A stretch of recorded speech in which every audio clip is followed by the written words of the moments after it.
Another tool for doing dashboards is to have a nice, repeatable UI.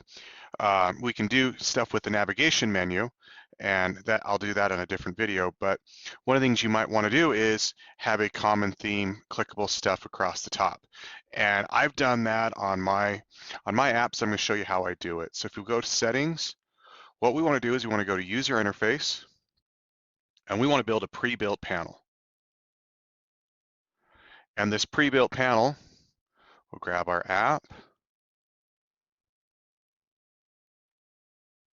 log analysis, L.A.M.E edu, and I already built it here, but the concept have a help banner, and I'm just going to build a nice little HTML panel here.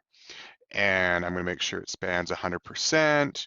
In my row, I'm going to put this image. I've got a question mark image, and when you click that link, it's going to take you to a page about this dashboard where we pass in the environmental variable. I'm going to come back and I'm actually going to talk about this in my next video about this dashboard and how to get information about your dashboards. But anyway, so I build this little thing here, and I also want to have the ability to search for a dashboard, so I'll need another dashboard here, which this will be search for dashboard, and that will link me to my search for dashboard page.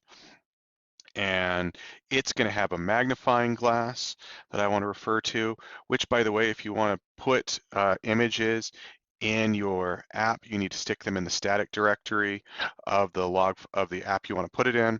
I probably should do a video on that as well. But anyway, so here's the path to pull out an image that I've stored, and here's a link to my Discord channel and a source here with a Discord image.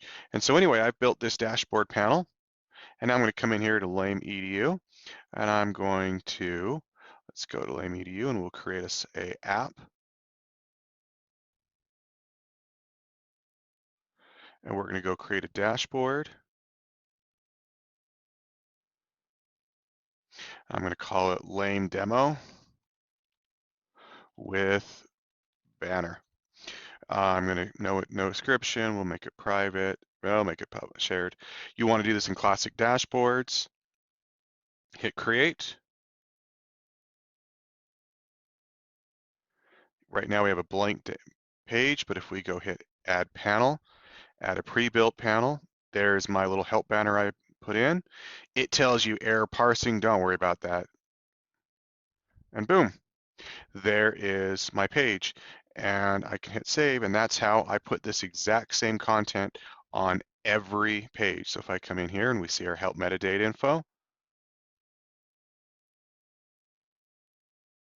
it has that. And so it makes it really easy. Each time you create a new dashboard, you just go add a pre-built panel, add it, and voila, you have yourself a repeatable navigation panel that can be on all of your pages. I use these because I want individuals to learn about, hey, tell me what Splunk can tell me about this page. I want to be able to search for dashboards, and if I want to get to the Discord channel. And so I wanted those as things that show up on every page, every app, and that's how I did it. Anyway, I hope this helps you on your journey from being a L.A.M.E analyst to a Splunk ninja. If you found this useful, give it a thumbs up, like the channel. Feel free to comment below, go to my Discord channel, email me however you want. If there's some videos you would like me to create, I try to do these videos based off your guys' demands. Anyway, feel free to keep watching the videos. I hope you enjoy them, and hope you'll watch some more.